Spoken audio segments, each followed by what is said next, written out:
What up? This is your host, Following Christ, and this is your weekly wake-up call. You can follow me on YouTube at the name ZOE, FREAK, the number 95. That is ZOE Freak, the number 9, the number 5. Don't forget that you can share, subscribe, and favorite these videos, as well as this channel, so that you can get these videos weekly. You can share them with your friends.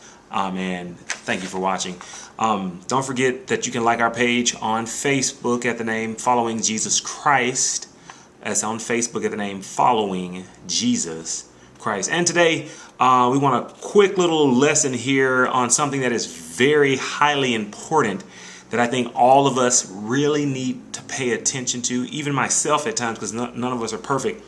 But we need to talk about the subject of selfishness, or being selfish, and what the Bible actually has to say about this characteristic.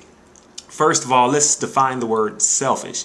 Selfish means having or showing concern only for yourself and not for the needs or feelings of other people. Now, selfishness, a more descriptive word of the same term, means concern chiefly or only with oneself. The Bible says in James chapter 3 verse 14 through 16, but if you have bitter envying and strife in your hearts, glory not and lie not against the truth. This wisdom descended not from above, but is earthly, sensual, devilish. For where envying and strife is, there is confusion and every evil work. So the Bible is letting us know that selfishness comes not from God. It comes from earthly or sensual or devilish things. Because you have to remember that God seeks everyone, not himself. He seeks others' well-being, not that of his own. The Bible says in Psalms chapter 119 verse 36, turn my heart towards your statutes and not towards selfish gain.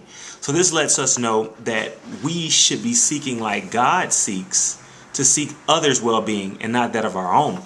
If you turn to Proverbs chapter 18 verse 1, it says, a man who isolates himself seeks his own desire. He rages against all wise judgment.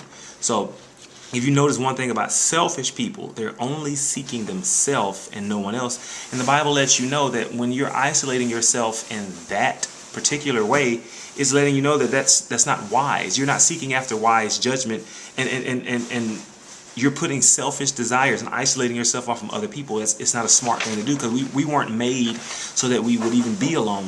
In 1 Corinthians chapter 10 verse 24, it says, let no one seek his own, but each one the other's well-being. We were created to seek out everyone else and not ourselves. God seeks us out. He cares for you. He cares for me. He does everything. Everything that God does is for us. It's not for himself. And that's the same way we should be. So we should be like God. Jeremiah chapter 17 verse 9 is a very, very, very powerful verse, because so many people believe that, this is not me. It's not happening to me. I can do this on my own. I'm not selfish. I'm not this way.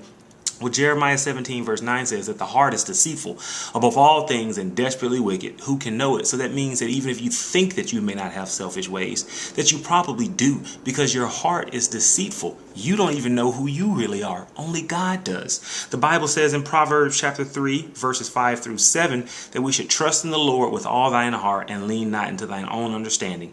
In all thy ways acknowledge him, and he shall direct thy path. Be not wise in thine own eyes. Fear the Lord and depart from evil. So we shouldn't try to think that we're smart enough to do anything on our own. And not only that we shouldn't trust our own feelings and emotions. We should only trust in God and allow him to lead us. Because the Bible says in our final verse in John chapter 15, verse 13, greater love hath no man than this, that a man lay down his life for his friends.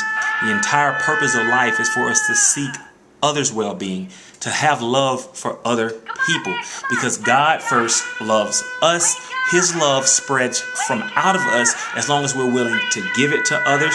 It's a continual circle of love and not selfish gain. Anything that is selfish, anything that isolates a person, anything that divides people is sensual, earthly, and of the devil. This is your host, Following Christ, and whether you like Whether you like this message, whether you accept this message, the truth stays the truth, whether we like it or not. God bless.